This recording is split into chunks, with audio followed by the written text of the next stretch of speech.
On in.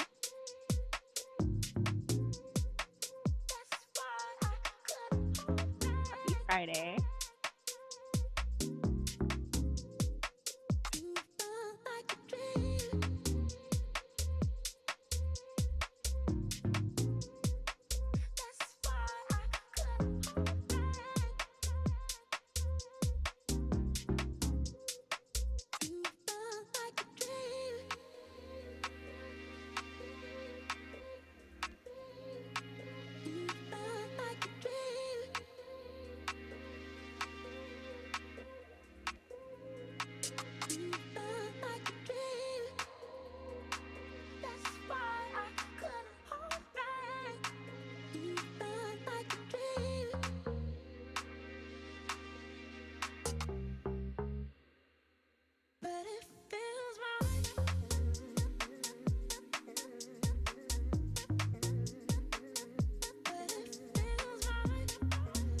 When doing.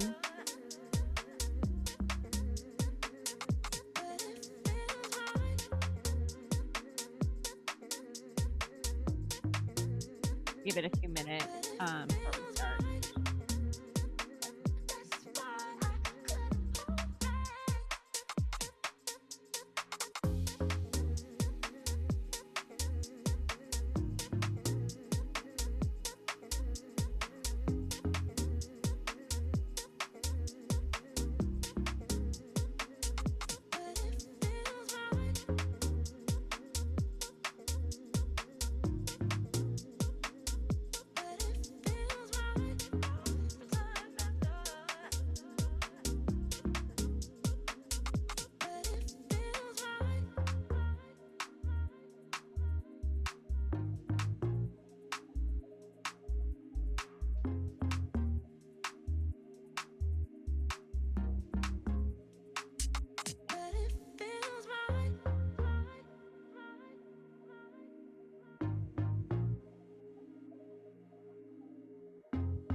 Well, yeah, feel free also to share this Zoom link with your friends. The more the merrier.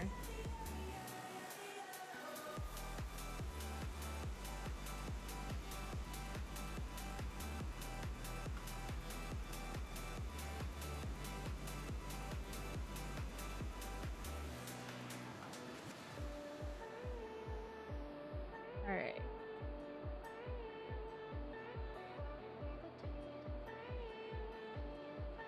Well, and so just some housekeeping stuff, and let me know also if you can't hear my voice with the music. Sometimes.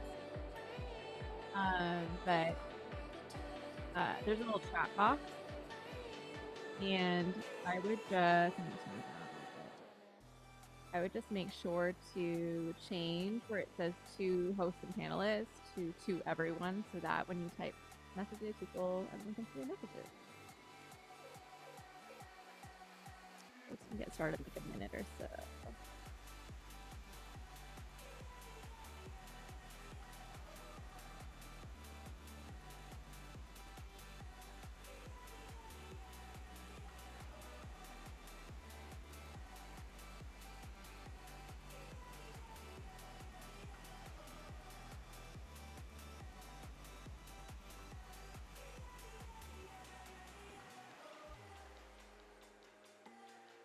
Um, Sidebar. Yeah, Nina Girachi just put out a new, I think, EP album.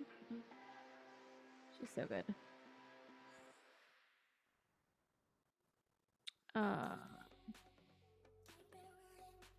right. Everyone's so quiet today. Um, P.S. It does help me when people are chatty in the chat. It just makes the vibe so much better for teaching workshops versus feeling like I'm talking to myself.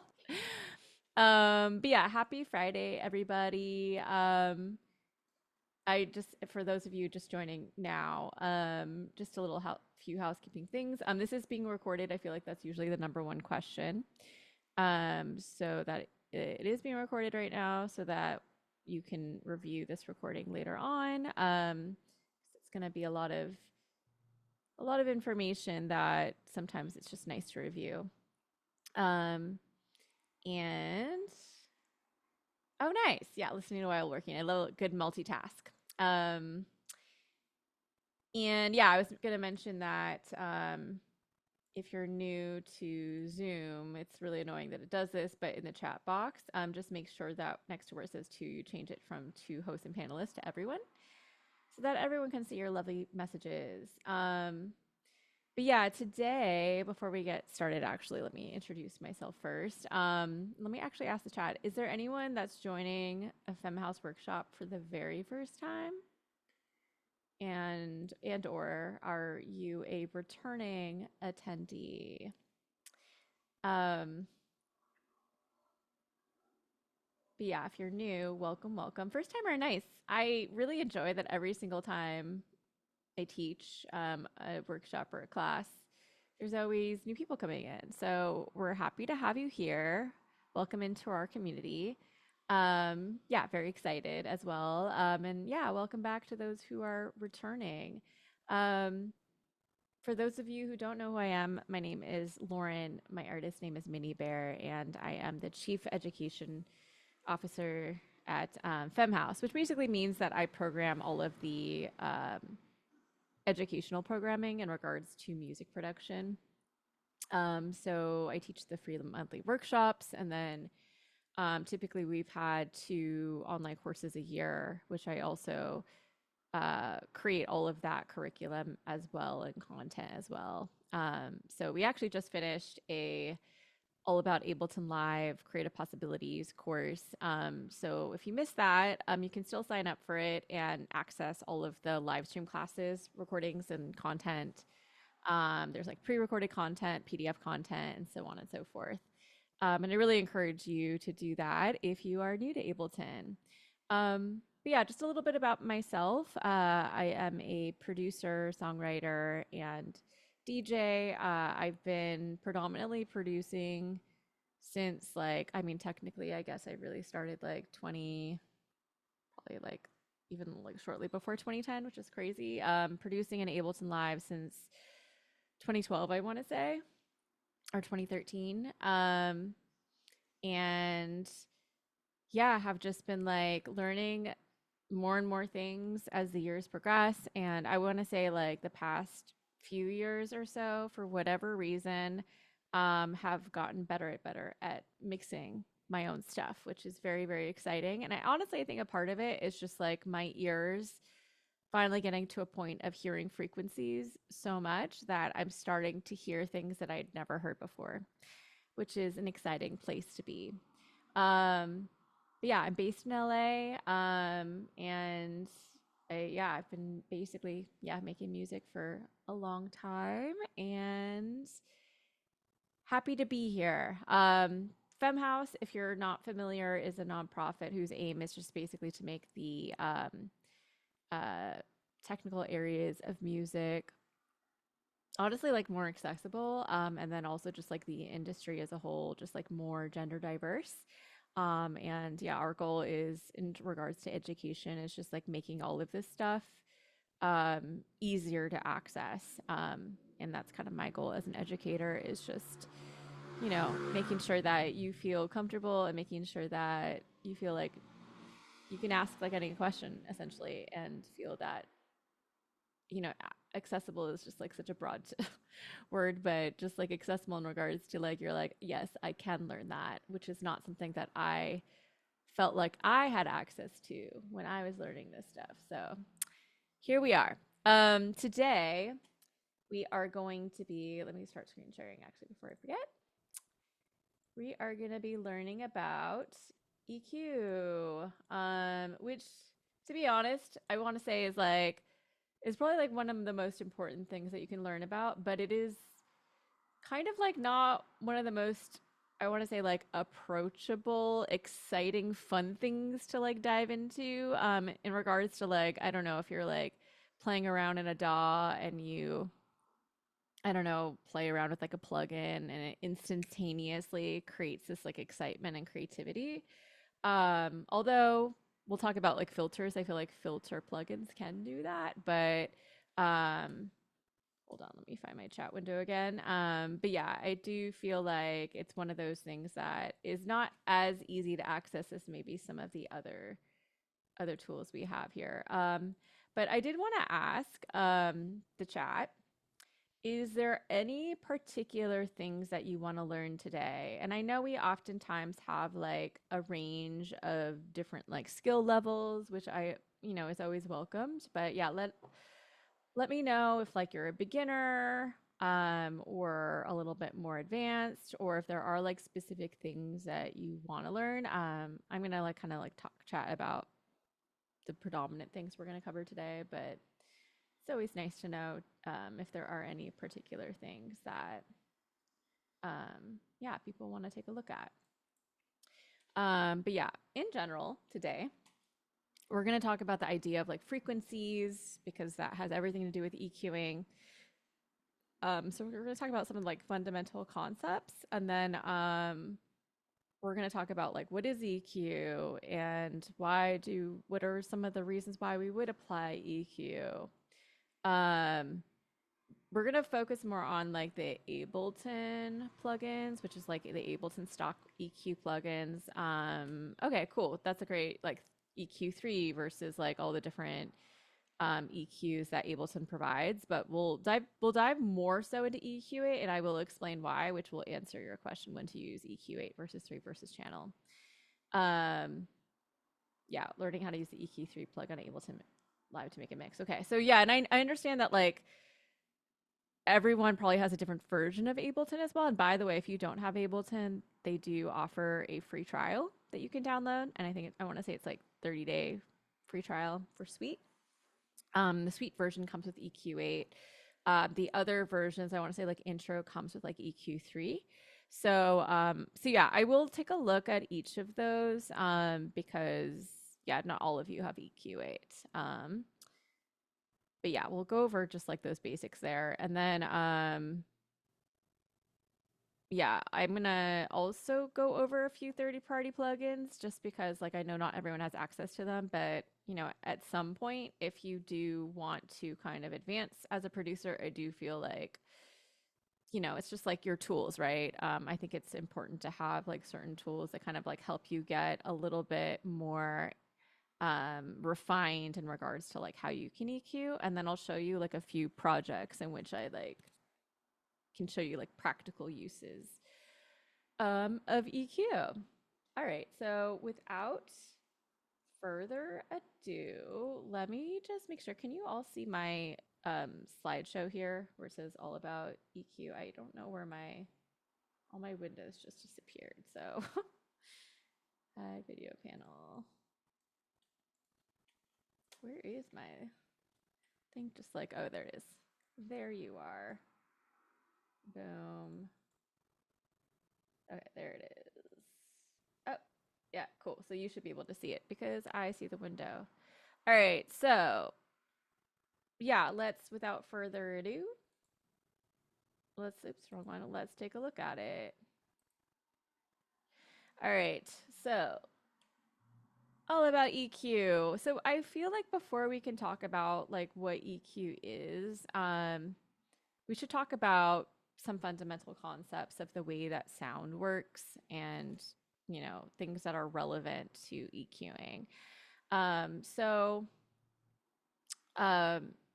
if we think about like sound, so sound travels through different mediums, like air, for example. Um, and it's represented in the form of a sound wave. So for example, if I like clap my hands right now, what happens is vibrations occur, right? So a lot of what often happens is like an object will vibrate essentially, or I clap, it creates vibrations to occur, and then there's fluctuations in air pressure essentially. And what occurs is that's like a sound wave, right? So sound travels through a medium like air, represented in the form of a sound wave. And when we talk about the concept of waveforms, which I talk a lot about when I talk about synthesis, so waveforms essentially are abstract representations of sound waves. And actually, it would have been helpful if I had a picture of one, but I can maybe pull that up in a moment. But so essentially, like we can kind of like measure waveforms or sound waves with certain like parameters. And so frequency is essentially just like a measure of how many times the waveform repeats in a given amount of time. So actually, let me do this because I find that it's oftentimes really helpful to look at. Do I have it here? No. A picture of a sound wave or waveform. Amplitude. So, yeah, perfect. So this is a good example of, okay, so this is a waveform and it's basically representing a sound wave. So to think of it like vibrations are occurring. So the more of these, like, so think of this as like a wave. So it goes up and then it goes down. So this is a crest, this is a trough. It goes up, it goes down, it goes up, it goes down. And essentially like waveforms are measured, one of the parameters that they're measured in is frequency. So it's just a measure of how many times the waveform repeats, meaning that here's a cycle, here's a cycle, here's a cycle, and how many times it repeats in a given amount of time. So we measure frequency in what's called hertz, Hz, which represents how many cycles per second. So you can kind of think of it like the speed of the vibration basically determines the frequency or the pitch. So frequency is pitch. And I think it's like kind of nice actually to look at this in like a visual way rather, we're looking at this right now, but I'll show you what here. But there we go. You can see that. So I'm actually going to grab, and you don't need this, but I'm just going to use it because it's very visual. I'm going to grab Ableton Live 12's wavetable, and I'm going to add this plugin called Oscilloscope because I'm going to show you something. So I'm just going to add one note here. I'm going to do that.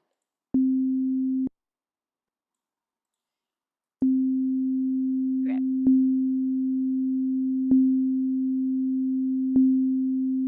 So right now, this synth is playing one pitch, which happens to be C3.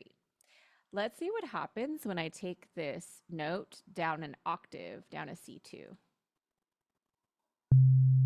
Okay. So do you see how there's like less waves, less cycles? And then if I take this down another octave, C1, let's see what happens. Ah, you actually then get even half as many cycles, right? And then if I do this again, take it down another octave, you can see there's like less and less cycles. And then if we keep going down more, up more octaves, up in frequency or pitch, it's the opposite. We get more of these. So this is just kind of like proving here what we were just talking about, where again, like if we measure a waveform with like frequency, the more cycles we have per second, the more of these waves, basically like the faster it's vibrating, the higher the frequency. And then the opposite is true, where it's like if it's vibrating slower, right? It's moving not as fast, this waveform here, this sound wave, then we get less of these cycles. Therefore, we have lower frequency or lower pitch. So does that make sense so far? I know it's very, very scientific, but frequency is a measure of how many times the waveform repeats in a given amount of time. We measure frequency in hertz, which represents how many cycles per second. And so, yes, the speed of vibration determines pitch. Frequency equals pitch. Higher pitches essentially equals higher frequencies. Lower pitches equals lower frequencies. So the reason why I'm talking about this so much is because this is going to be really important when we start talking about EQing and EQing frequencies. When we shape a sound, and so this is kind of like referring more to like, not more to, but like what we like, let's say like talk about synthesis. That's the idea of shaping a sound. But technically, like with EQ, we can also shape a sound. So when shaping a sound, we think of the frequency makeup of a sound, meaning that that's just like what frequencies are present for that sound. So in other words, what frequencies or harmonics are present that make up the timbre. So timbre is the characteristic of the sound. So I'm not going to go super into this, but this is just like the idea that like, so right now I've chosen a waveform, a sine wave waveform that is very pure in sound, actually. So it has what's called one fundamental frequency, which basically means that I'm going to go ahead and add this plugin called Spectrum, which this is actually going to be relevant to EQing because it has like the same graph here, where basically from left to right, it's going to show us frequencies, and then up and down, it's showing us what's called amplitude or decibels. It's measured in decibels, which translates to volume. So basically what we're looking at here, if I move my mouse over here, it says that this is C3, right? Or around 260 hertz. And then because it's all the way up here, it's just showing us that all the way up here is showing volume. And there's kind of this stuff down here, but technically we actually can't hear it because it's so quiet. So the only thing that we're hearing, the only frequency that we're hearing is the fundamental frequency, the pitch that's actually being played. Versus if I choose, let's say, a sawtooth waveform, we're going to get the opposite where, let me just turn down the volume of this track because it's going to be really loud. What's going to happen is it's actually going to sound louder because we're not only going to hear the fundamental frequency, the pitch that's being played, but all of the harmonics or the overtones or other frequencies that are present above that.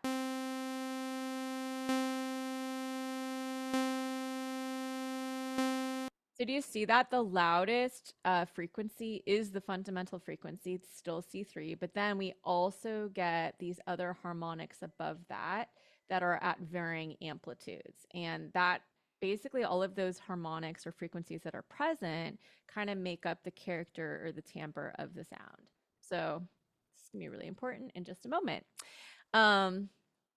So yeah, when shaping a sound, we think of the frequency makeup of a sound, what frequencies or harmonics are present that make up the timbre. So yes, when different instruments or sounds play the same fundamental pitch, oftentimes each sound will have different amplitudes or volume at different frequency areas or ranges. Another important thing to understand is that the range of human hearing is 20 hertz. And by the way, when I say hertz, again, that's just measuring frequency. So 20 hertz, which is, if we look at the graph here, it's all the way over here.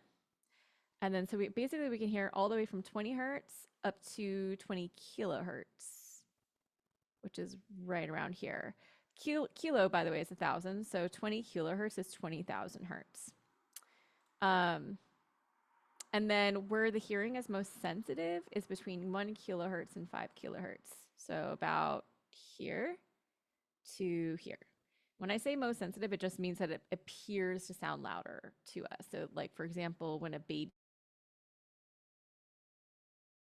tends to hurt our ears, right? Because it is like essentially like where those frequencies are. So it appears to sound louder. Okay, so that brings us to, actually, I'm not going to click on that yet. What is EQ? So I want the chat to guess or based upon like what you already know, tell me what EQ is.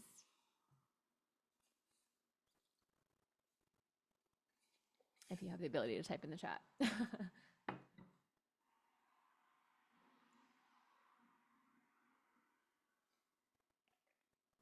Anybody, it could be a super, super short answer.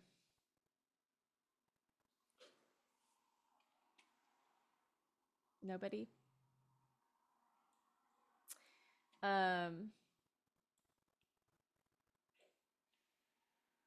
Like, what is the reasons behind why we would apply EQ? And there are a couple of different reasons. Okay, nobody? All right. Okay, there we go. Yes, sound designing, great. Yep, and deciding of how much low or high notes you want. Yeah, deciding how much like frequencies. Yeah. So yeah, let's talk about what EQ is. So essentially, it's an effect that is used to manipulate a sound by boosting. Which, by the way, whenever we say boosting, it just means making louder. Cutting means making less loud. So it's an effect that's used to manipulate a sound by boosting, making louder what you want to accentuate, like you mentioned, or by cutting or reducing frequencies that are undesirable, that don't sound good. And so in short, it helps you to create tonal balance and to help create separation between your sounds. So for example, if you're like trying to get your kick and your bass to sound good together, meaning that you can hear the kick and the bass clearly, EQing can be really helpful with things like that. So yeah, main reasons to use EQ: getting rid of frequencies that sound bad. So like sibilance. So sibilance is like when a singer uses like an S, for example, sibilance. And so, you know, certain mics will make the sibilant sound pronounced. And so that can sound distracting, right? It's not all I can hear right now is my sibilance. So, you know, you can use EQ to kind of like cut or reduce the volume of those frequencies. You can also use it as a mix tool to get sounds to sit well with one another to create balance. And then, as you mentioned, as a sound design tool to change the original sound. So yeah, this kind of reiterates things I just said. But yeah, the goal is to be able to hear every element clearly, and we can do this effectively by applying EQ. So I mentioned, yeah, if we have a kick and a bass that have certain frequencies that are sitting in the same frequency range, a phenomenon called masking can occur, which can make it difficult to hear each individual sound clearly. So yeah, I feel like a lot of the times that it's used or applied, is particularly in mixing, is because like there are certain sounds that share the same like frequencies, like, and I think bass and kick is a really good example of that. Or maybe you have like certain synths, like mid-range synths. When we say mid-range, by the way, it's referring to the ranges of frequencies. So low frequencies, lower to mids, mid-range, mid to high, and then high. So yeah, so get familiar with the term masking, because masking is just like when you have a lot of sounds that have similar frequencies in the same ranges. And then you can kind of apply EQ so that you can kind of like minimize that. One thing I will say about that before we kind of dive into like the actual practicalities of EQing is how you arrange your song will make mixing and EQing so much easier.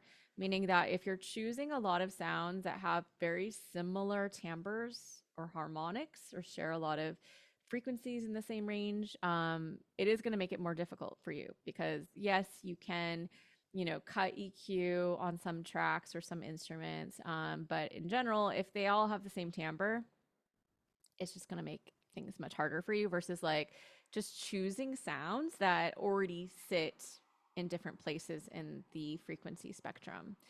Yeah, so that's honestly really hot tip. If you start doing that, it's going to make your life a lot easier. But yeah, so one technique for like EQing is when masking is occurring is using actually a term which we'll talk about more later called subtractive EQing, which basically is the idea that you're going to cut frequencies in one place on one sound. So, for example, let's just say you're lowering the gain around 50 hertz for the bass so that you're creating space for, let's say, the kick. Let's say, like, if the kick has a fundamental frequency at 50 hertz for the kick, then on the bass track, you can cut 50 hertz there so that it carves out space. So yeah, we'll talk about high pass filters later. But yeah, one trick also is to like cut frequencies under 100 hertz for certain instruments or sounds that don't necessarily benefit from that low end area to make room for like the kick and the bass. So then this is a nice picture, which we'll talk about what this means later, but where you would maybe cut gain around 50 hertz for the bass, depending upon if that's necessary for that example. And then you can see here, let's just say this is like the kick. Yeah, there's the kick here. We're letting the kicks 50 hertz frequencies sit there, but then we're cutting around maybe a certain area to make room also for the bass if the bass is prominent in that area. Cool. So actually, like, before we talk about EQ8, yeah, let's talk about the different EQs that Ableton Live offers. So we're gonna go to audio effects here. And I'm gonna actually use this guy here now because I have EQ. Okay, cool. So these are the three main EQs. And let's actually do this. I'm gonna create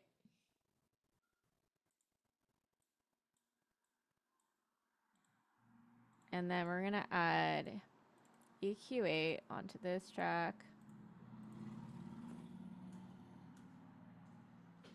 And then channel EQ onto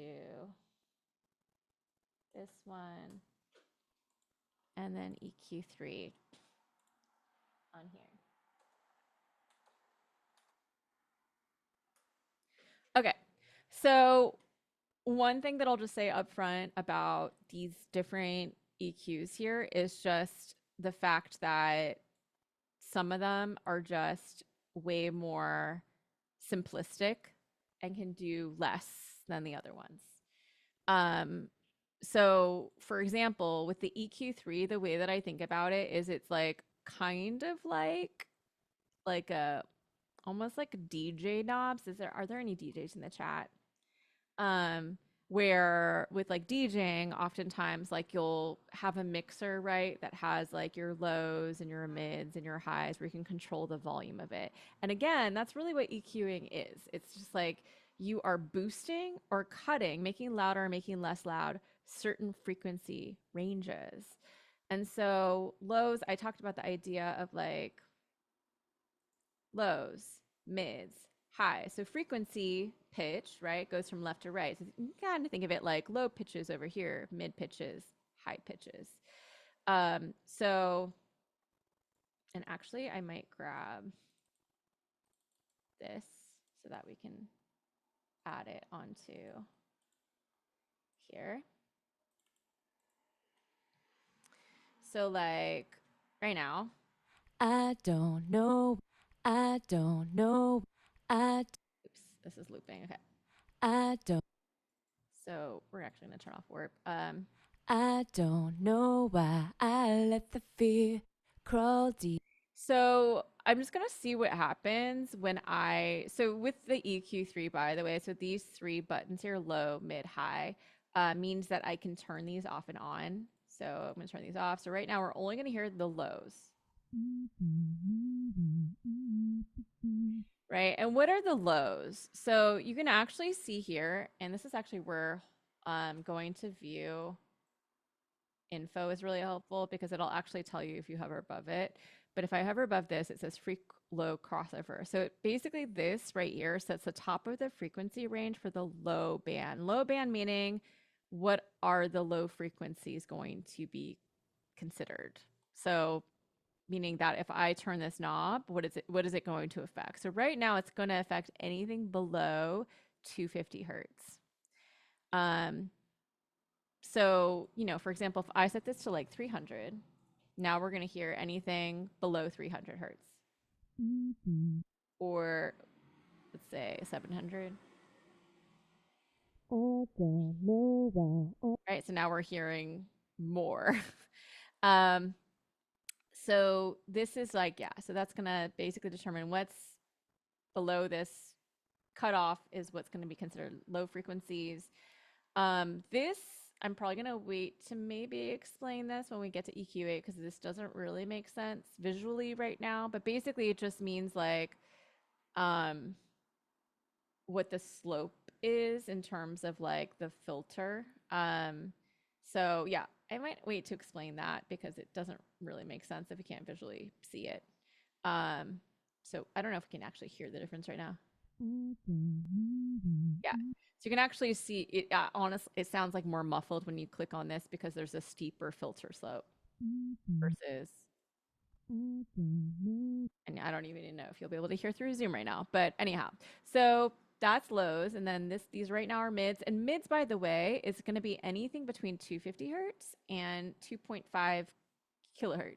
So I don't know why I let the so that's kind of cool because like maybe we can throw EQ3 on a track, vocal track, and then just literally just turn this on and then get this cool like muffled radio sound. And then again, we can kind of like change what the mids are that are being affected. Um, if I, you know, adjust these, I don't know why I right? Okay. So, and then we've got high. So anything above this point here. Okay. So, you know, that's just like turning these on and off. But then, like, what we can do is then, like, let's just say I want to lower um, the lows or cut the lows for anything, I guess, below 250 hertz. I can go like this, right? And actually, let's see what's happening here. I don't know why I let the fear crawl deep inside, shines like a mirror.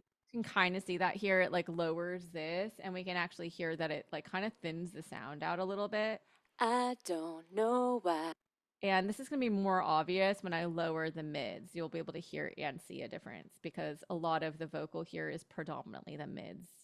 I don't know why I let the fear crawl deep inside, shines like. Alternatively, I can boost the mids if I want. I don't know why I let the fear. And then same thing with the highs. We can lower them I don't know why I let. or we can boost them. I don't know why I let the fear. Cool. So you can see that this is like a fairly like simplistic EQ.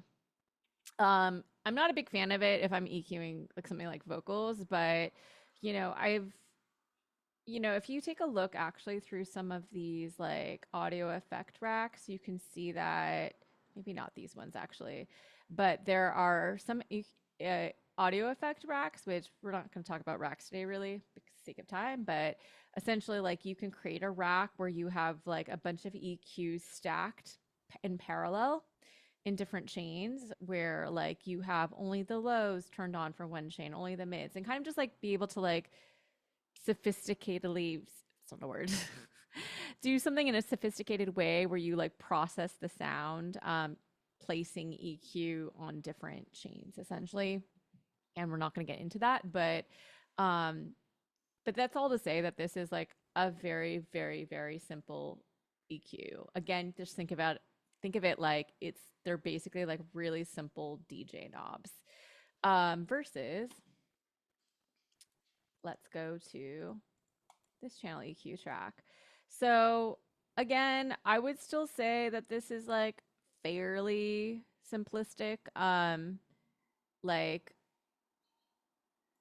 what do we got here? Yeah.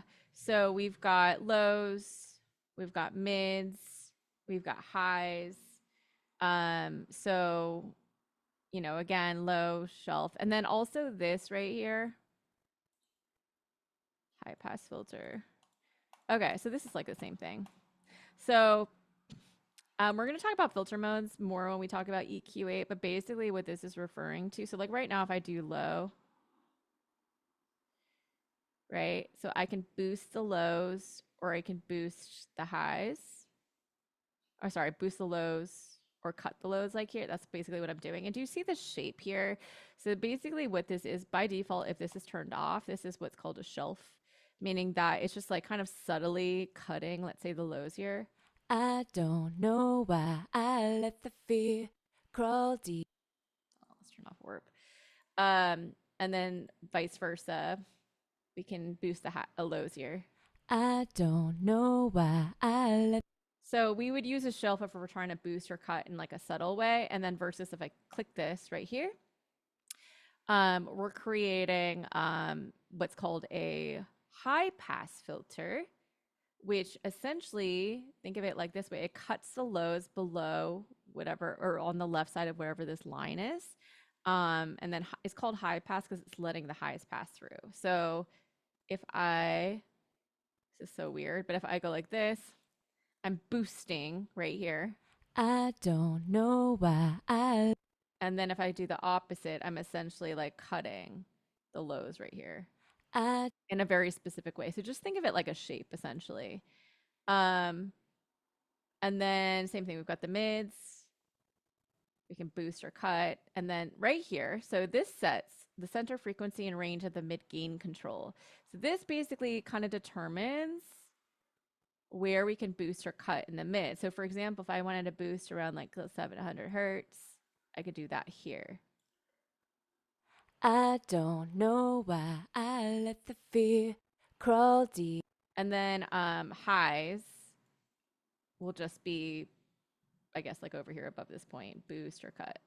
Then the output is just the amount of gain applied to the process signal. So basically how much we can overall output volume or gain. Yeah, so the question, to answer your question, why would you, sorry, that's just like a lot of information, but why would you choose, let's say, like EQ3 over versus channel EQ? So to be honest, I'm just going to say this in a very transparent way. They are both very simplistic EQs. I would not personally, if you're like mixing a track, I would not recommend like using them to like mix something. Like I would never apply it to put on like to my vocals, for example, if I'm mixing a track. The reason for that is that, and I'm going to show you why when we take a look at EQ8 in a moment, is because it's just there's not a lot that you can do in terms of like where you want to boost or cut. It kind of like limits you in terms of like if I, for example, hear that like, oh, around like 400 hertz and around like 700 hertz, I need to cut in those areas. These tools kind of only give you like one place where you can do that. So it's like pretty limited. And I just want to say one thing about that. You're like, well, these are what Ableton provides to you, right? So, like if you do a simple Google search, there are actually a lot of like free EQ plugins that allow you to go a little bit more in depth of what you can boost or cut. So I would recommend just maybe getting some additional plugins so that way you have more tools at your disposal.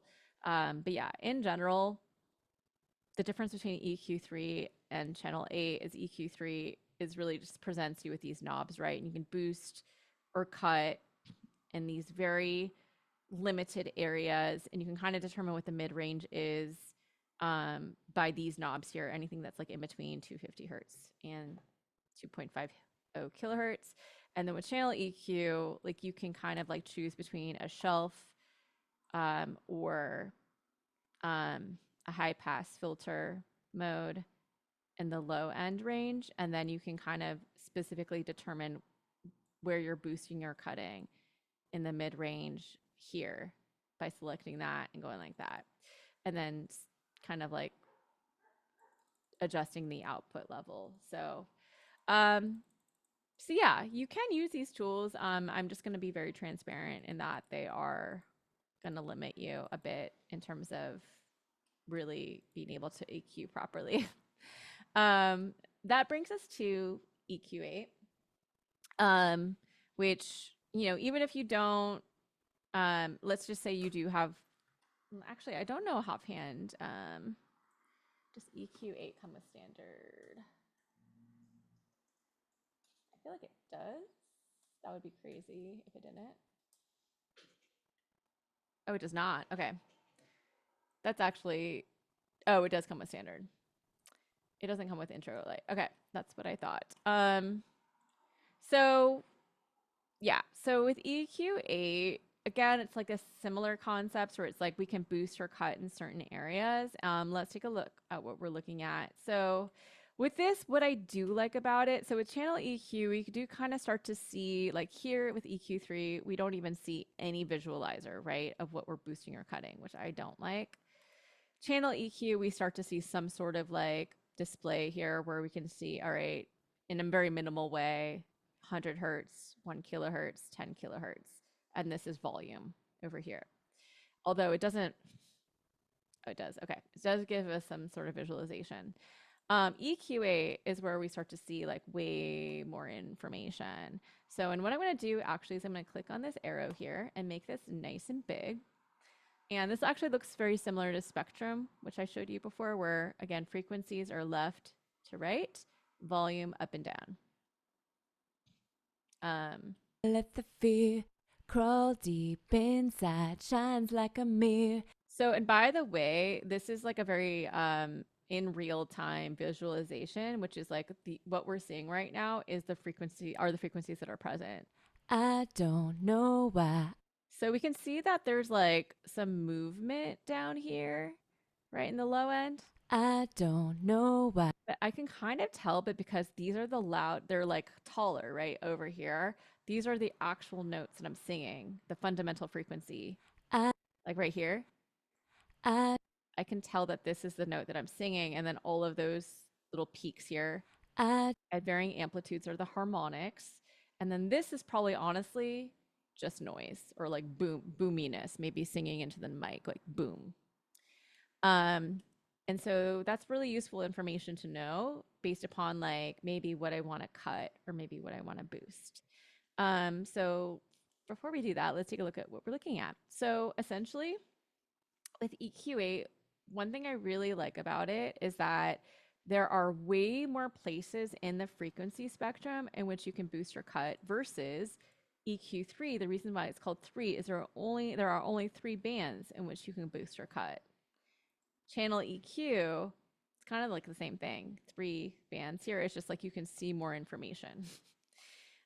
Here we have 1, 2, 3, 4, 5, 6, 7, 8 places in which we can boost or cut frequencies.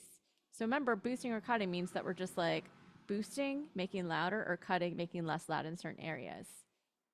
So let's just use like this first band here as an example to see what we're looking at. So this knob here, by the way, so 1, this is 1, it's referring to 1. So this frequency is like basically where we can set it to boost or cut. So I can either just like drag this knob here, or I can drag this like left to right. So let's just say I'm like, okay, well, I don't know. Everything's kind of just like noisy over here. So I maybe just want to like cut. Oops, wrong one. I don't know why. Maybe around like 100 hertz. I'm just going to like cut, or like 95 or something like that.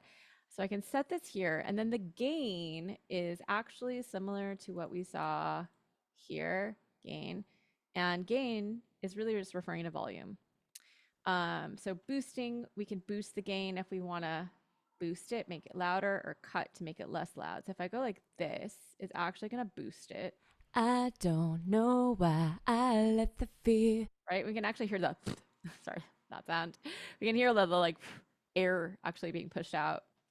Versus if I go like this, it's going to make it less loud. I don't know why I let the fear. Right? We'll talk about Q actually a little bit later. This is like probably one of the most important things. So this right here, if I click on it, allows us to choose, let's say like the shape. So, and I talked about it a little bit where I talked about like the channel EQ where you can kind of like select the shelf or the high pass filter shape or mode. And so what it's referring to is just the shape in which it's going to cut the frequencies or affect the frequencies.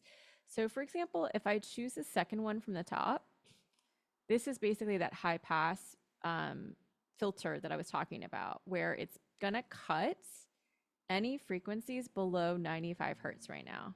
I don't know why And I can turn this off by the way, this band by clicking here. I don't know. I can turn it back on.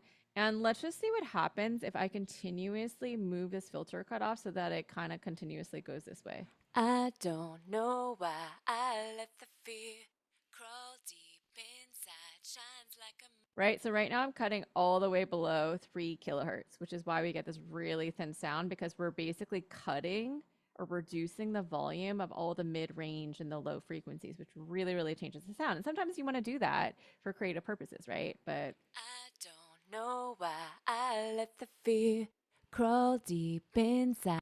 okay, so that is a high pass filter mode.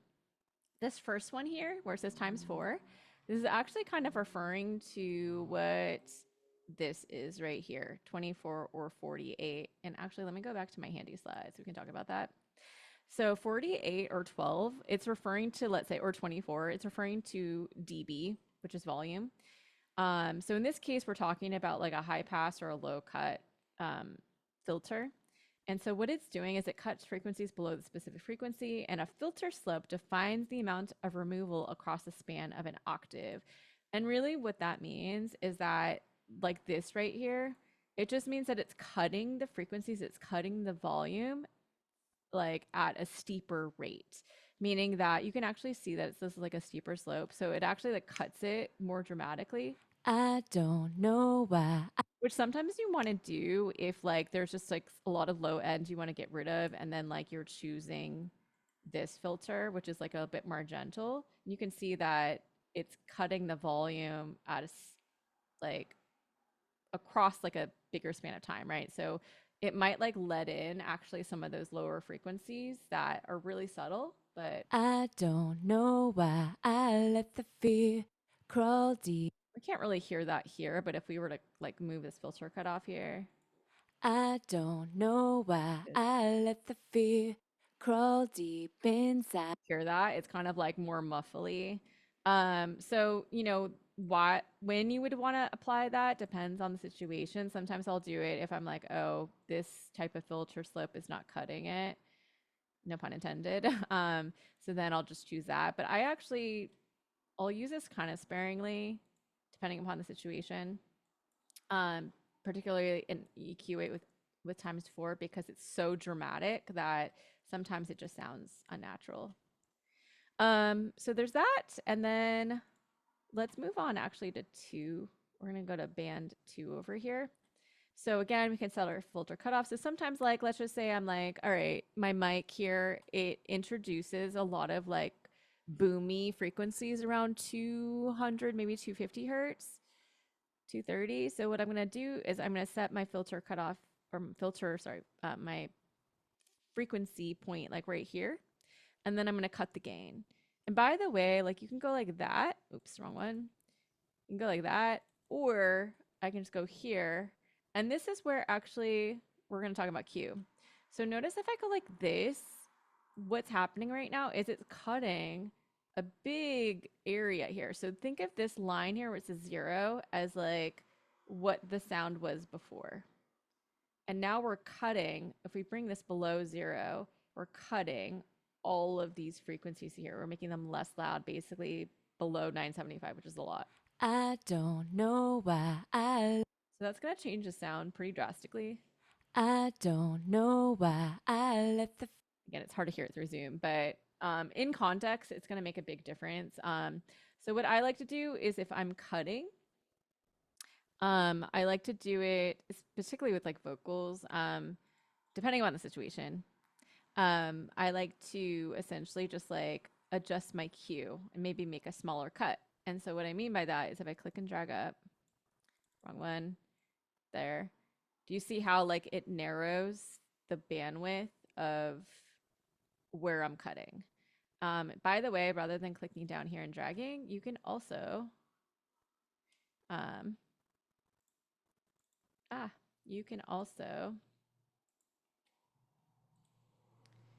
let's move that here. As you're dragging down, hold down the Option key. Actually, sorry, I meant to do that. And then hold down the Option key and click and drag up. There you go. So now I'm just cutting like right here. I don't know why I Maybe it would make this like a little bit wider.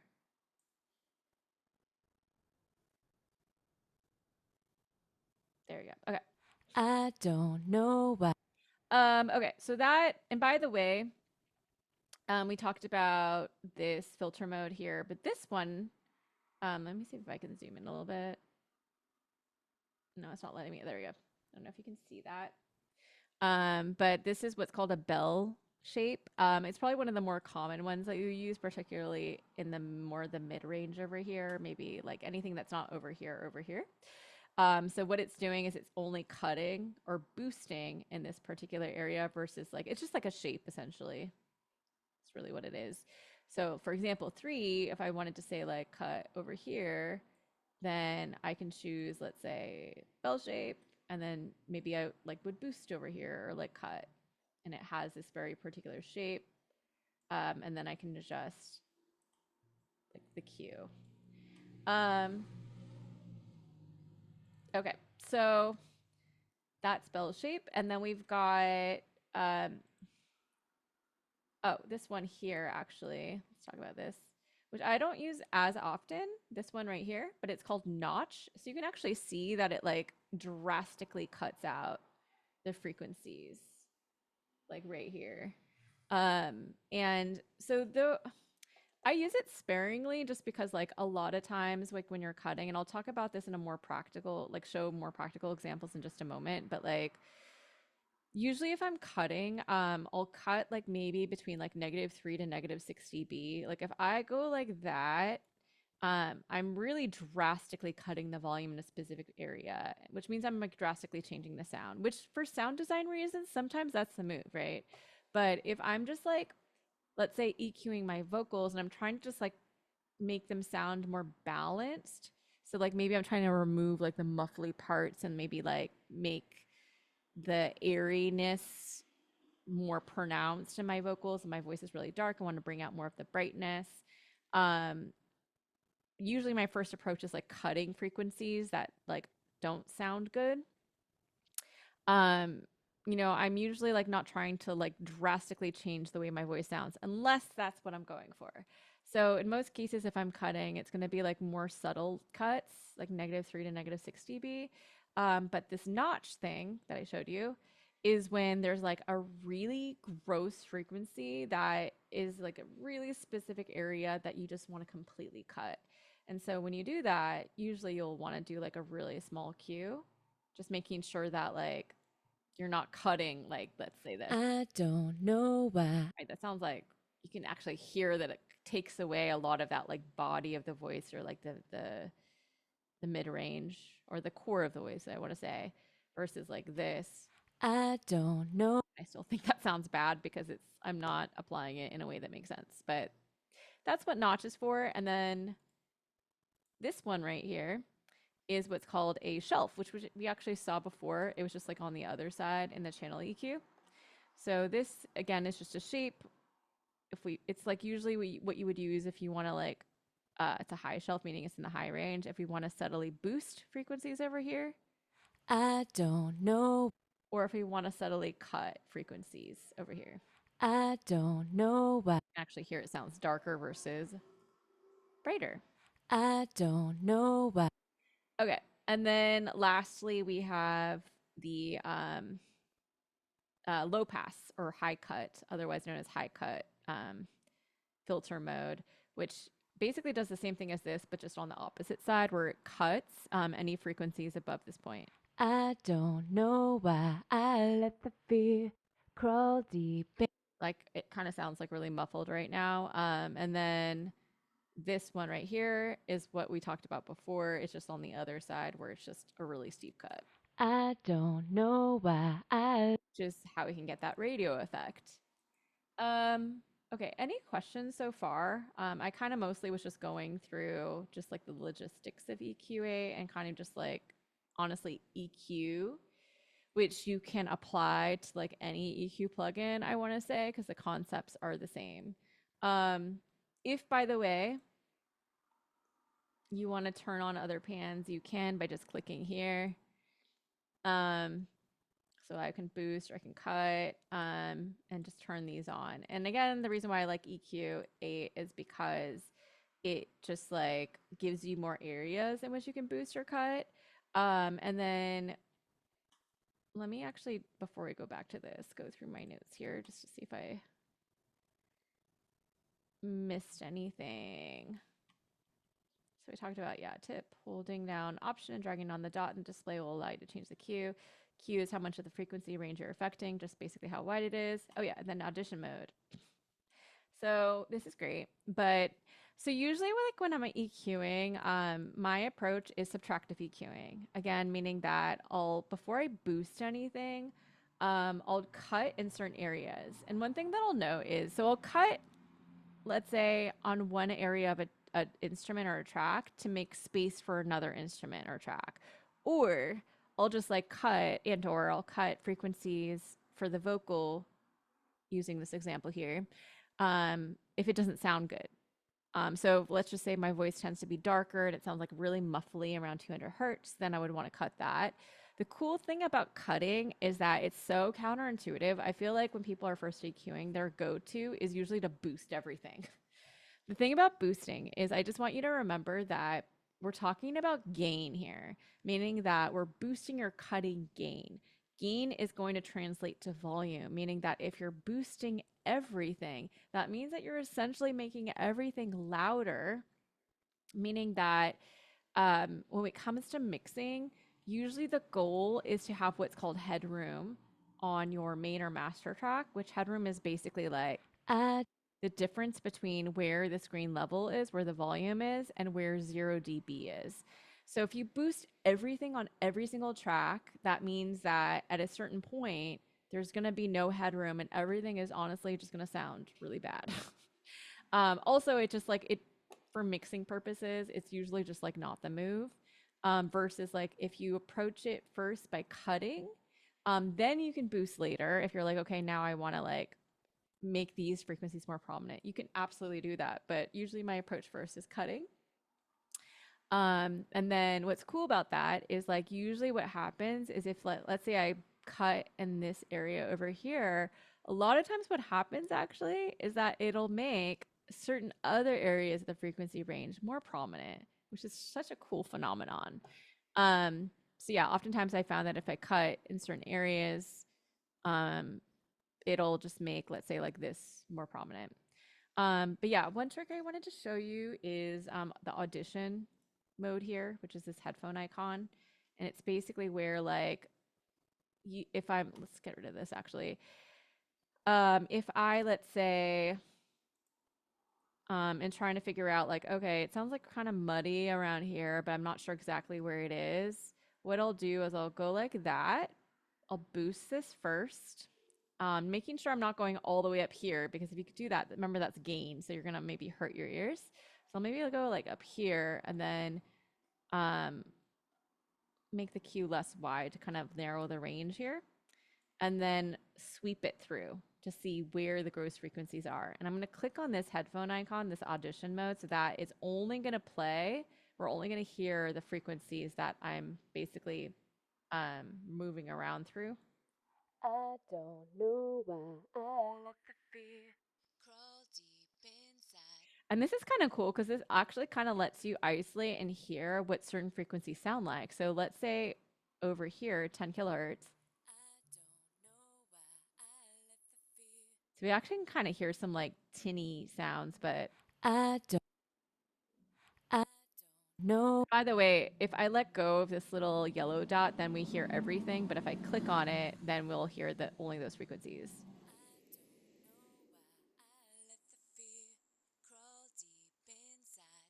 So we can actually hear around 7 kilohertz. We hear that sibilance. around 10 to 11 kilohertz, maybe like actually maybe 12 kilohertz. We hear some like airy stuff. We hear some presence around 4 kilohertz. I don't know why.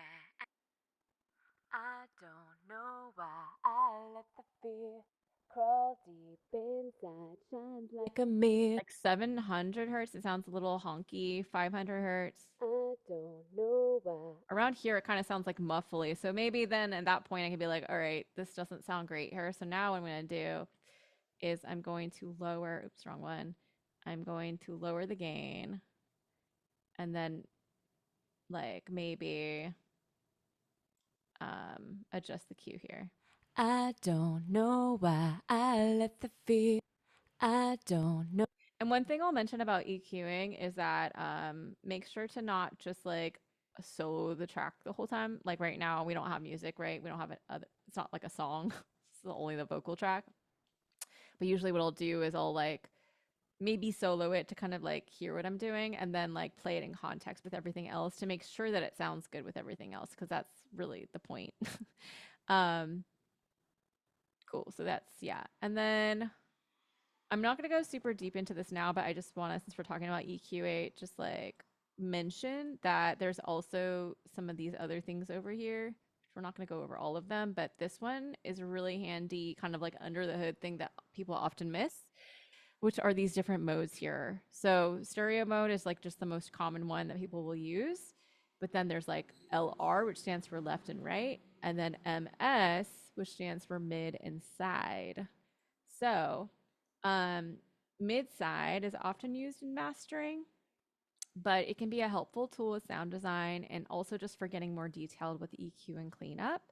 So for example, if you want to say like remove low end frequencies from the side, you can do that. And again, might show you an example when I talk about some third-party plugins later, but it's kind of a game changer to be honest, depending upon how you use it. But basically in EQ8, you can choose mid-side, and then M is this little toggle here. Just basically means that right now, since this is turned on, if I were to, let's say, go like this and EQ, cut this right here. Right now, I'm only cutting, let's say, this right here in the middle channel, in the mids, like mono, versus like on the sides. Yeah, and then vice versa. Oops, wrong one. If I click on side, so you can actually see that I clicked on, I toggle this, now it's the side. So right now nothing is cut on the side. But if I wanted to, let's say, cut, oh gosh, I keep doing that. If I wanted to cut, let's say, there's 3,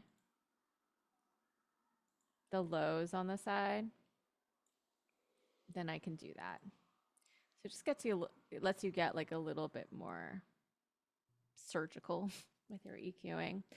Okay, so that's all very practical information, but we're gonna like actually like put it to use. So I'm gonna show you some examples in just a moment. Does that answer your questions, by the way, in terms of like just like basic EQing information? And I'm gonna actually give some, maybe I'll do that at the end actually, some EQ plugin recommendations if you don't have EQ8. We'll talk about maybe auto filter in a moment, but yeah, some EQing tips here. So for boosting and cutting, here's the thing.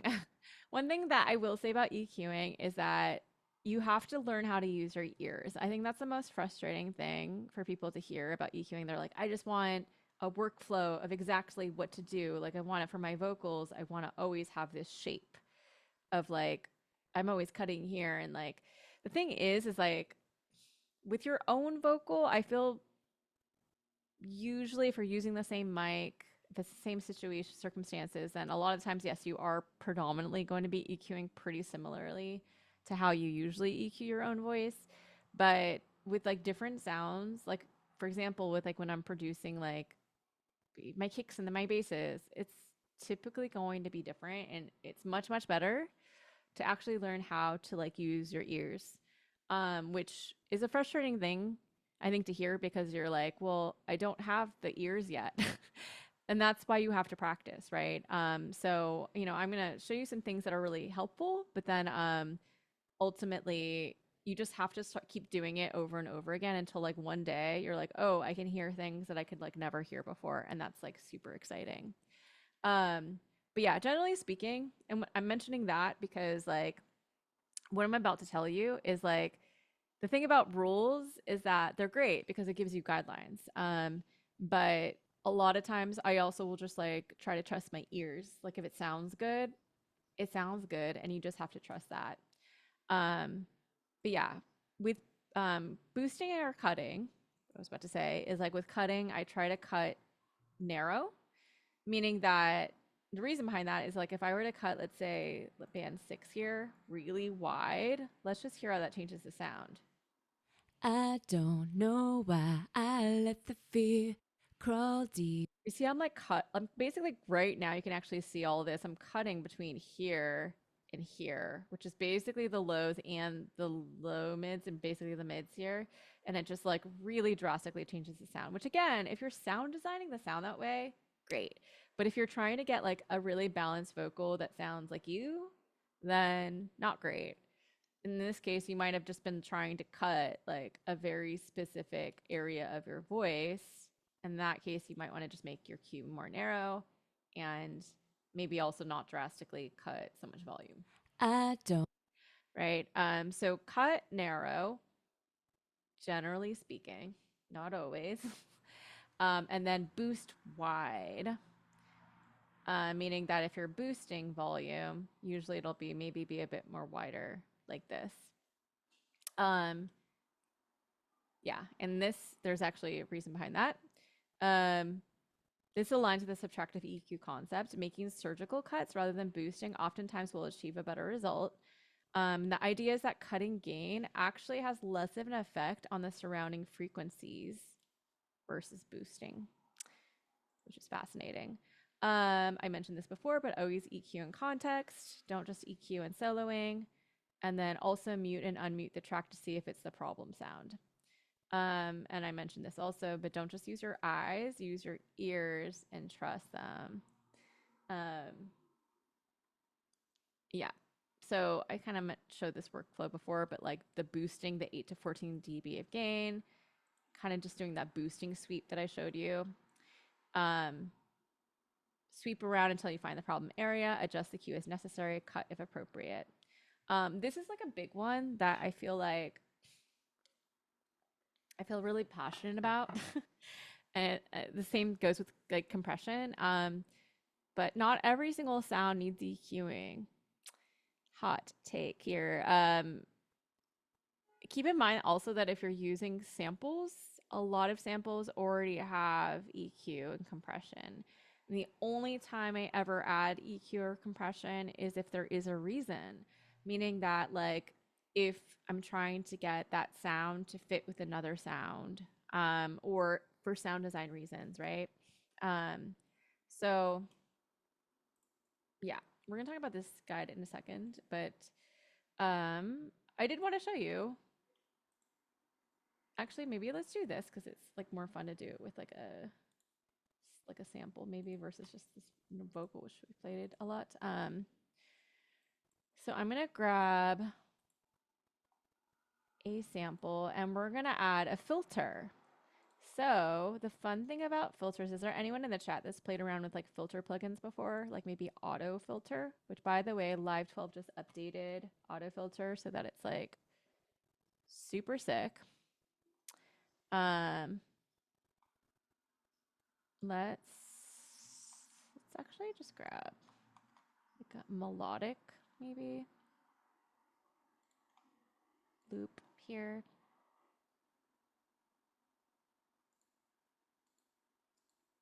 Melodic loop. Or how about a song starter? Sure. Sorry, that's so loud. Woo. I can. Perfect.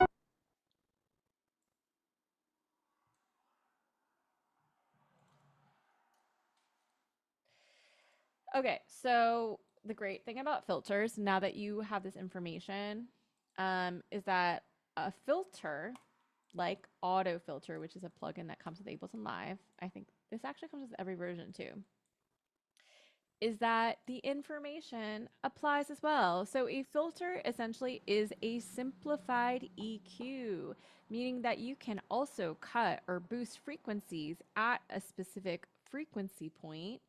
It's just a little bit more limited, just like EQ3 and channel EQ is limited. But I actually find that creatively speaking, there's a lot that you can do. So this is kind of like the same concept here where I can choose my filter modes here. So low pass, otherwise known as high cut. So I can set this at, let's say, 413 hertz, and it's going to cut any frequencies above this point.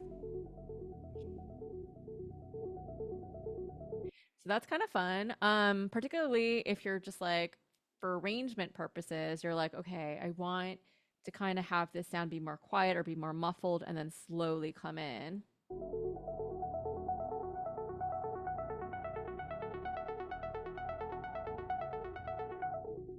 Cool. And then you'll see down here, RES stands for resonance. So that's kind of like the boosting thing that we saw before, where we can boost gain at, say, like over 455 hertz. Maybe here. And then going down is the opposite. It like lowers the resonance.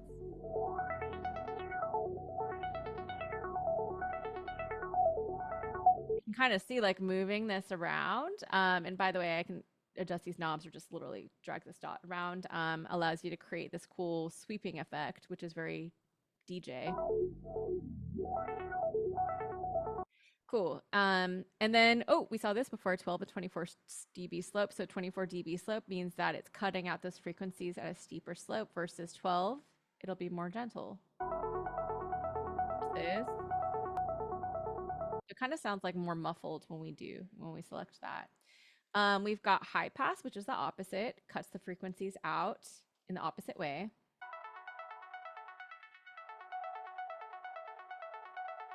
So it makes the sound more thin.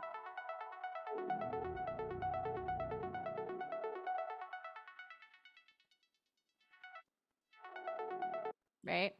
And then we've got band pass, which is kind of actually what I demonstrated earlier in EQ8, where I set a high pass filter mode on one side and then a low pass filter mode on the other side. And with those together, we get band pass. Cool. And then we've got morph, which basically morphs between all of the filter modes. Actually, where is it? Oh, down here. If I click and drag through here.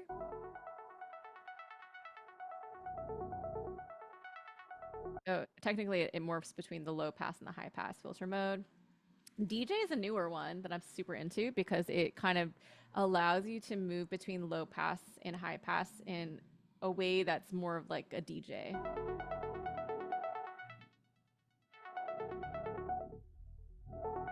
That's there it is. Okay.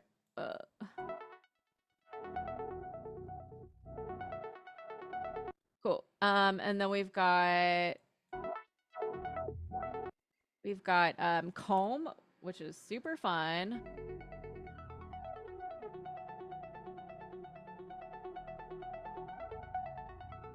Oh, it's super sick. It basically like kind of sweeps between these frequencies here. And then we've got resampling.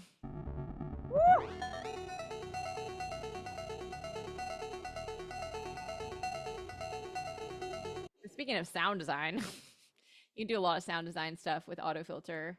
You've got Notch and LP. And then you've got Vowel.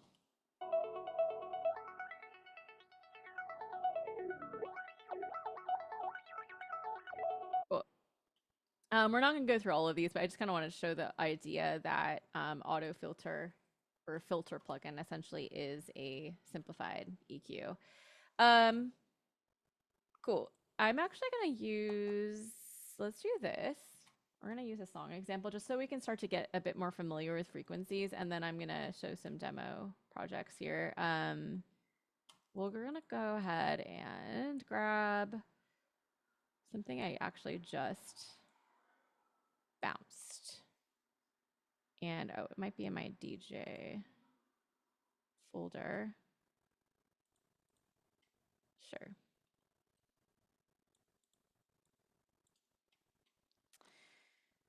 Let's make sure warp's off. Okay, cool. Okay, so we're gonna do this. Let's add EQ 8.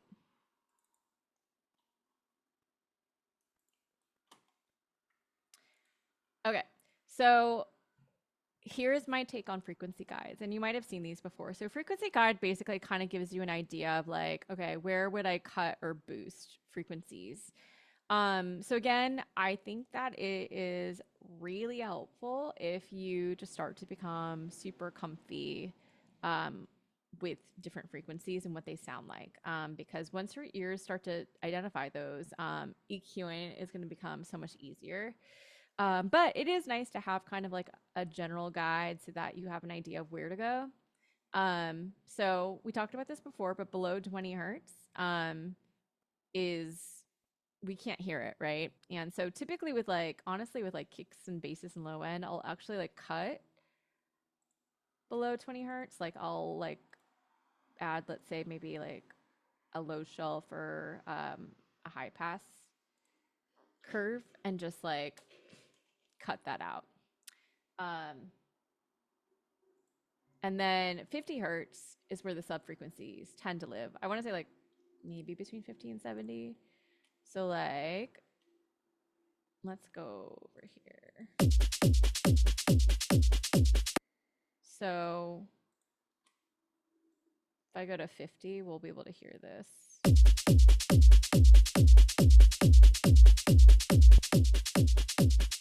So without this boost,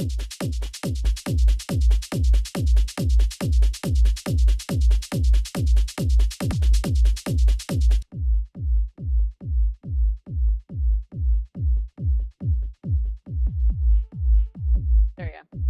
You kind of hear that thump, thump, thump, boom, right? So 50, the sub frequencies tend to live like right around there. 100 hertz and below, boomy. So boominess is usually like where the sub is, but like I want to say like anything below 100 hertz is where a lot of our like prominent like long low frequencies are. So low frequencies are long. Essentially, you want to clear space in this area, basically under 100 hertz, by removing low frequencies from non-low end instruments. So think of basically like anything below 100 hertz is a VIP area, meaning that if I have, let's say, like a synth that maybe is like sits a little bit more in the mid range, and there you can kind of see some activity down here, but we kind of just like want to, you know, they're not like the fundamental frequencies. It's just kind of like frequencies that are not like super important. A lot of times what I'll do is I'll turn on like a high pass filter mode, and they'll cut like around here so that it clears out space for like the low end frequencies and instruments like the kick and the bass. 160 hertz oftentimes is too punchy for bass and kick here, so you can remove 3 to 6 dB here, can be helpful. And then 200 400 hertz, fullness, warm, dark, too much here can sound muddy in general. So like if you find that like your mix sounds like really kind of like muddy and like kind of in a way that's just like, I don't know how to explain it, but like muddiness, I guess. And then if you like add, ooh, one thing I was going to mention is this is a free plugin. That's a Spectrum plugin, but it's called Span. And yeah, it basically just like, it's a spectrum and it gives you a little bit more information than Ableton Live Spectrum. But yeah, if you hear that it sounds muddy and then you see a lot of action between 240 hertz where the volume's really high, then you're like, okay, well, maybe I need to like go on individual tracks and like cut in those areas of maybe where those frequencies don't need to be like super prominent.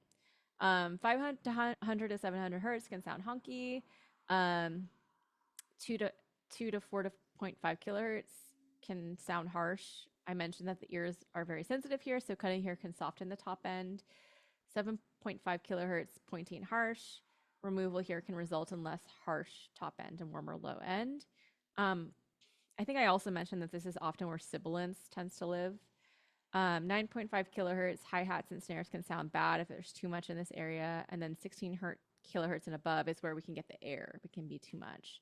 So sometimes, like, what I like to do if I'm like, what do these frequencies sound like, is just kind of like playing around with moving this high pass filter.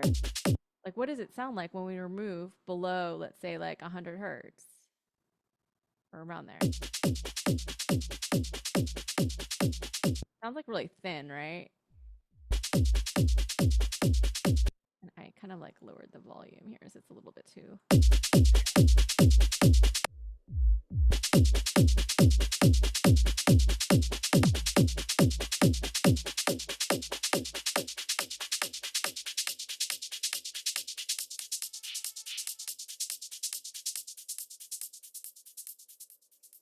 And sometimes that's good to do if you're like, where do certain instruments live?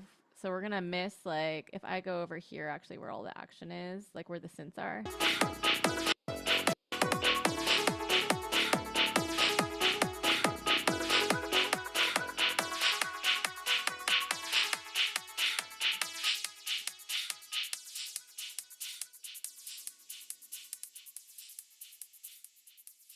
So you can even hear like that lead synth, like you can still hear some of the top end up here, but where are the hi-hats?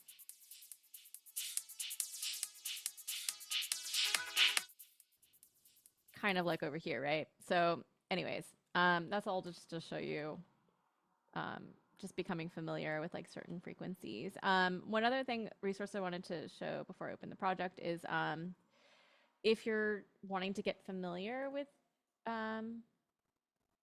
certain frequencies sound like, I think I'm logged in Safari. There's a really cool website called Sound Gym that essentially like allows you to train your ears. So I don't want to play that game, but there's one for like comparing frequency, or basically it'll play you an example and then it'll like boost or cut frequencies in a certain area, and then you have to guess what area it is. So it'll help you basically just like kind of like train your ears to become more familiar with what certain frequencies sound like. Okay, so we're gonna open, without further ado, sorry it took so long. Let's open this project and just see some examples of how I EQ'd it, because I just did a quick and dirty mix for a set that I'm doing on Sunday. But yeah, any questions in the meantime while I open this up?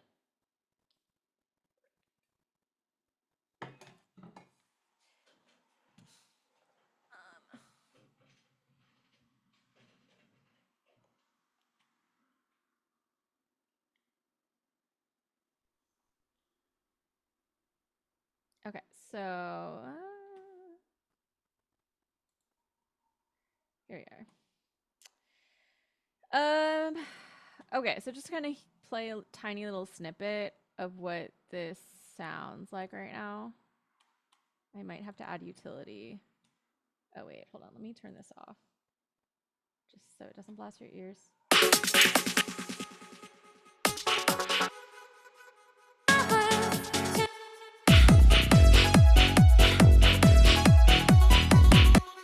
Also, is that too loud? If it is, I can turn it down right here. Let's play from here, maybe.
for sake of time, but I wanted to just kind of take you through just an example of just like a real project where I used a combination of like third-party EQ plugins and then like stock plugins as well.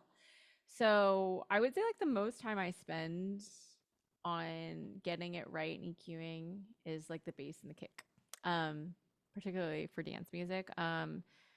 And I mentioned before like the idea of like choosing the right sounds that have like basically frequencies that sit in different areas is just gonna make your life so much easier. If you're finding that you're like EQing things to death and it's like not sounding good, that usually is probably gonna tell you that you chose the wrong sounds. Um, Not always, but I would say in my experience, it's usually because like I need to pick like a different kick or a different bass or something like that. Um, but yeah, let's just like solo this bass for a moment.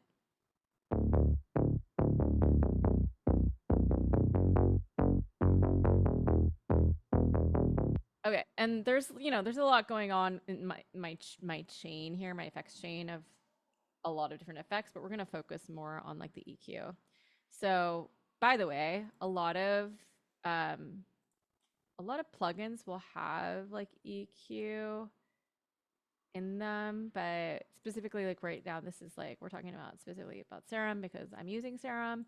But if I go to the effects section, yeah, you can see that there actually is an EQ in here where again we can apply these things that we've talked about, right? We're at like 210 hertz. It is, oh, what is even happening here? Maybe not here actually. It's, yeah, okay. At 1.7 kilohertz, you can see negative 16 gain. So it's basically turning down those frequencies at this particular Q. If I wanted to, I could boost in a certain area here. But I'm just really pointing this out to show you that a lot of plugins, like synth plugins, will have like effects that you can add within the synth, like EQ, to shape the sound. As you mentioned before, you can use it to sound design. This right here is a plugin that I live and breathe and die by, called FabFilter Pro Q3.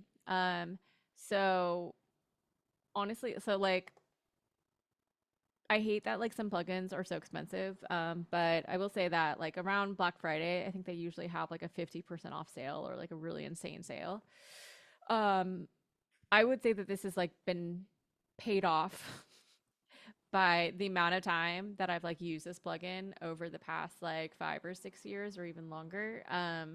But the reason why I like it is because like EQ8, it allows me to get more detailed in the ways that I EQ, but compared to EQ8, it allows me to go even more like in depth, I guess, way to put it. Or just like it allows me to get like more technical in how I can EQ, which allows me to get achieve a better mix essentially. But yeah, let's see what's going on here. One thing I do like about it is that I can essentially down here, if I add Pro Q, like the same plugin on a different track, so you can kind of see this here, like on the kick, for example, I added it to that track. What it will do is it'll show me any masking that's occurring. So I mentioned that masking is the idea that like you have two sounds that have frequencies in the same area. So not only is it going to show me when I start playing music, frequencies that the bass is playing, what's present for the bass, but the red things that are going to show up is like, oh, okay, the kick. These are the kicks frequencies, and this is where there's overlap. So that's what this is right here.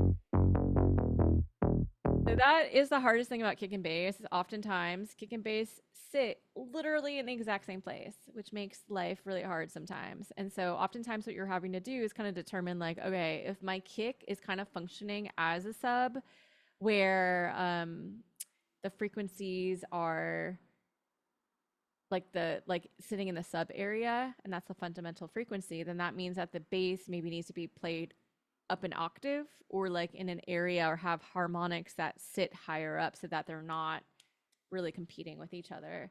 So I kind of tried to do that. And then like what I did is like, I was like, okay, the kick is, let's take a look at the kick here.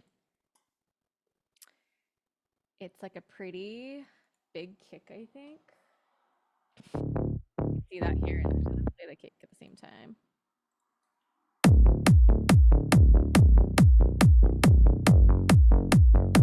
Got a lot going on. It's like a big fundamental frequency kick here. And all of these higher harmonics. Right? So, but it's taking up a lot of the sub area. So then what I did is, I don't often do this, but I like, oops, wrong one. I essentially just like applied a high pass filter mode and cut this area. And I wanted to show you because I mentioned that like some EQ plugins allow you to have the 12 dB slope or 24 or 18. Actually, like I don't think Ableton has 18, but like you can actually see that. Look at all of these options that FabFilter provides. So basically, this is just telling you that like you can have a super, super steep slope or more mild, gentle slopes. And then why does this matter? It just really like allows you to kind of get a little bit more Swiss Army knife, I guess. That's not the right term. Like a little bit more, I don't know, detailed with how you're EQing essentially. So I cut that out, and then I think what I did is I made really surgical cuts here based upon the fact that the bass sounded a little bit too muddy. So 188 hertz, 250, 118. And then also it was because it just like, it sounded really just like muddy in this particular area. So I did that. And then, oh, this is the mid side thing I was talking about earlier. But I cut, or I applied a high shelf cut here, over here. See that there are harmonics. It's just that they're not like really super loud, but they're there. And the kick has a lot of like louder, higher harmonics that I wanted to like kind of cut through, which. And what I did is I actually applied, you can click on stereo placement mid. So this is similar to what we saw in EQ8, where basically I'm only cutting those frequencies in the middle so that they still live on the side. So that's what I did with my bass. With my kick, I'm cutting below 20 hertz, which I talked about earlier, because we don't need that. And it weirdly allows us to have more clarity down here. And then I'm cutting around 72 hertz, probably because that's where, yep, that's where the fundamental frequency of the bass is sitting. So I'm carving out space there. Yeah, EQ, we're not going to talk about that. Oh yeah, and then I wanted to mention here, multi-dynamics. Is that this one? Okay. We're going to skip that. And then you can actually see that like the cool thing about EQ8 is there's rules and there's no rules, right? It's like you can chain a bunch of and I'll show you in another project in just a moment. You can chain a bunch of EQs if you want to. So you can see I have Pro Q3, but then I like added EQ after these plugins here, these multi-band compression plugins here, dynamic plugins here, because like after those plugins, I still noticed that like around 141 hertz, there was still just like some lack of clarity there. So then I just cut like a little bit there and then added, I guess, another EQ where I'm also cutting around 169. So you can like chain EQs together, and maybe just like you would add another EQ if like the first EQ didn't catch something, and then you add another plugin, and then it makes certain frequencies then more prominent that you want to cut. So, and then this is a hardware emulation plugin, but it's a bunch of different companies make this actually, but Pultec EQP1A. And this is like basically a hardware emulation of an actual hardware EQ. And I'm boosting around, let's say 60 hertz, like in the sub range. So without this, it's probably gonna be super subtle. The bass.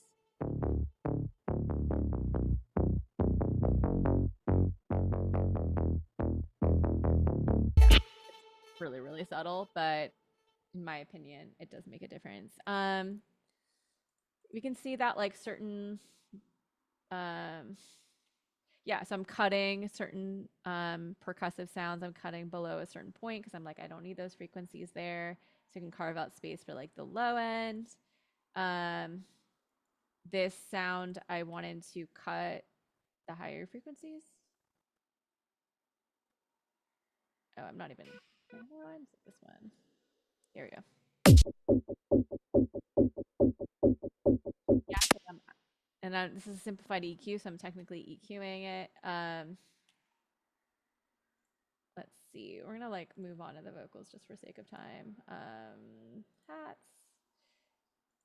And then like sometimes like hats, I mentioned that like with samples they're oftentimes EQ'd, but I will still like EQ hats a lot of the times depending upon the sound. I guess I didn't do that here, so maybe it's not a great example, but if it's like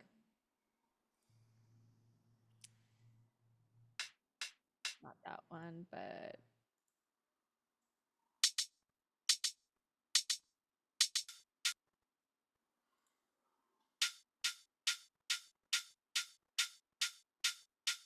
okay, so I probably didn't EQ them because I didn't think they were that bright. But an example of like how you would EQ a hat is if you're like, okay, around, let's say, oops, not that, but around like 7 kilohertz.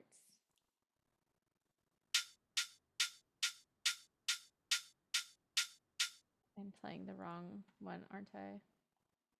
Yes. Let's X that here.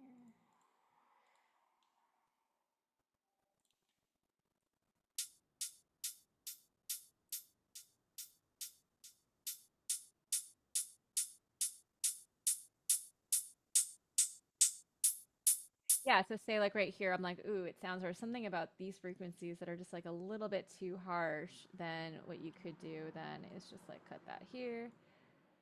Or if it was the opposite and you're like, I want to bring out the high end over here, maybe I would do like a high shelf and like around, I want to bring out the edge, sparkliness of the hats. And maybe I would do something like that where that's a little bit too dramatic, but maybe like boost like a couple dB, like 2 dB, like around here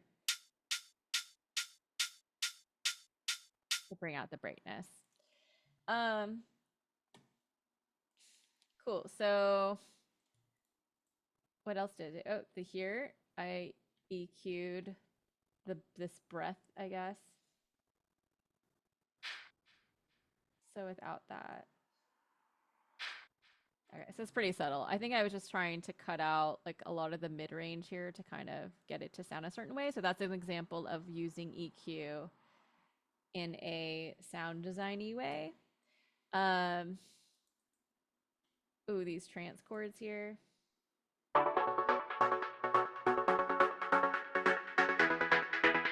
Okay, so cutting out a lot of the low end to make room for the low end instruments.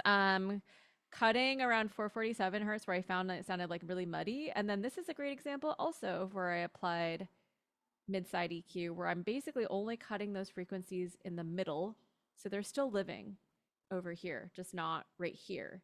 And I find like sometimes if you're also like maybe trying to push a sound this way, you can carve out more space in the middle for maybe like the vocals, which is what I was trying to do here. And then same thing in these areas over here. Oh, one thing I want to show you is so filtering, which is a simplified form of EQ. I do a lot of like automation with that. So that's just what we're seeing here is it's making the sound brighter and darker.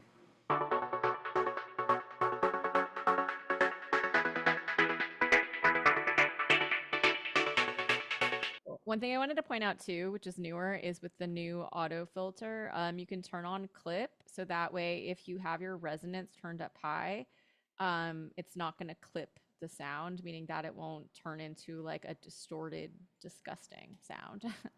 But yeah, let's jump to the vocals just for sake of time. But I'm not completely happy with the vocals yet because they're still like a work in progress. And to be honest, this is a really good example of how sometimes you just have to re-record things. I think I might have just like had a really noisy environment when I recorded them, and then I applied these plugins by Isotope, which removes background sound, but I think I might have applied it too aggressively, which added these weird frequencies, and then I basically like printed the audio, so now the plugins are like baked into the audio, and now they just like sound bad. But I did my best with EQ. But that's just an example of sometimes you just have to re-record something. I say too much, my words too real. This is an example of me EQing the vocal to actually make it sound kind of unlike my voice. For one, I used auto tune and then like played with the formants so that I guess maybe I didn't do that here, but to make it sound a little bit more little chipmunky. But the should we call it this EQ here? Let's see what I'm EQing. So I'm cutting out below 78 hertz. I'm cutting around 500 hertz, and you can actually see that this is a bit of a wider Q here versus like these little cuts here, because I just was not happy with like the muddiness that was presenting itself. And to be honest, I still think it sounds kind of like there's like a little bit of a lack of clarity, which probably means that if I'm spending so much time EQing, I probably just need to re-record it. Oh, also, that shouldn't be that. Okay. And then you can see I'm making these little cuts here. And I normally don't make this many cuts, to be honest, but I think I just like was really trying to achieve a very specific sound that I was not getting, probably because of the original take that I recorded. And then I added again that Pultec plugin, which instead of boosting the low end, I'm now boosting right here around 10 kilohertz, which 10 kilohertz, 12 kilohertz, or maybe like I want to say higher than that is usually where we get the airy quality. I say too much, my words too real. Super subtle, but I want to say like a lot of the times when you're adding certain things, it's usually like in a subtle way, and then when you chain them together, it kind of like adds up into making a difference. And then I added another EQ at the very end where I'm doing some more cuts here and then boosting around 4 kilohertz to kind of give like more presence, because that's where the presence of the vocals lives, is it around there. Let's maybe like take a look at just like one more project. Any questions? No questions? I feel like there haven't been a lot of questions. Let's open this one. Is everything super clear? Maybe while I'm opening that, let's look at some free EQ plugin options.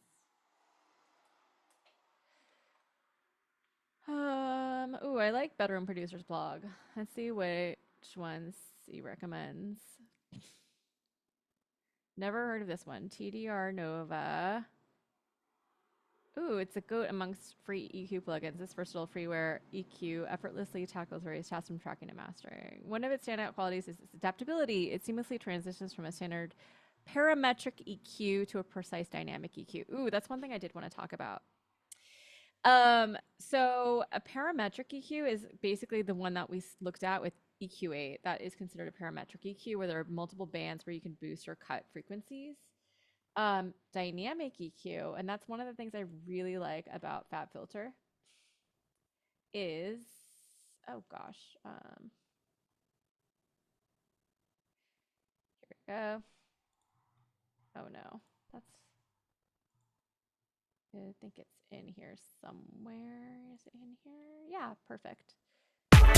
Yeah, so a dynamic EQ is honestly like one of the reasons why I use Pro Q3 all the time, amongst many other reasons. So dynamic Q is the idea that like basically like you can do the same thing where you like select a point in the frequency spectrum, boost or cut, but rather than just like having a static cut or boost, meaning that it's just like that all the time, right? You can basically make it so that if I go like that and then I go down here and I go like that. So now what I'm doing is I'm actually creating, let's adjust the Q, a dynamic EQ cut, meaning that when the volume gets to a certain point or goes above a certain point, I should say, or below a certain point, it'll cut or boost that area. So it's basically conditional based upon like the volume. So if you're familiar with the idea of compression, where it's like when the volume goes above like a certain point, it starts compressing it. It's kind of like within that same realm. So like I have it set to auto, but technically what I could do is have it set so that I can set like a very specific threshold and then it'll only basically cut if it gets to that point. But like, and I can set a range. So therefore, we're not going to see anything happening here actually because there's not a lot of volume here. But over here, 206 hertz, 444 hertz. Let's take a look at this. Never, never, all night long, tender was tender. And technically what I could do is I could adjust this dynamic range or I can adjust some parameters so that it's not always cutting in these areas. It's only cutting when the volume exceeds like a certain point. And so like think of it like with sibilance, like that can be a really like helpful thing to do to apply if like you don't want maybe it to cut your like 7 point whatever kilohertz frequencies all the time because maybe that's just like a part of your voice that you do want to have present. But when the s is present, maybe like when that is obvious, you want it to cut there. So that's kind of like the idea of dynamic EQing. It just lets you get a little bit more in there. But yeah, what I'm doing here is I'm cutting in these specific areas. I'm boosting 4 kilohertz. And you can see how I'm chaining these EQs together. And one thing I did want to say about that is that the reason behind this is that sometimes the first EQ doesn't always catch cutting certain frequencies. So sometimes you have to chain a couple of EQs to actually like maybe get rid of a certain area that you want to get rid of.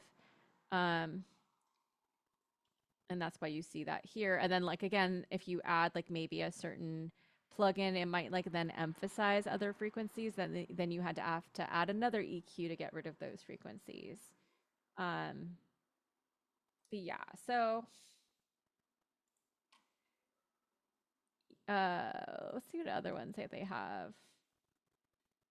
It's like I've literally never heard of these before, but I'm sure they're great. Oh yeah, Ozone 11 mastering EQ. Really cute. So, and I'm just really just showing you this because like if you do your homework on the internet, you'll find that there's actually a lot of accessible plugins that you can get. So, you know, don't be limited to just like EQ3 because you will be limited when it comes to EQing. Yeah, and like some of these are meant to like emulate actual hardware, and then others are just like more very clearly like digital ones. But yeah, and then I think that's it. So, and then I just like, oh, I wanted to throw this Discord link in the chat in case you're not already in our Discord. It's a way to stay connected. This is also, I just wanted to mention, a really great tutorial on EQ from LNA, just audio, that I would definitely check out.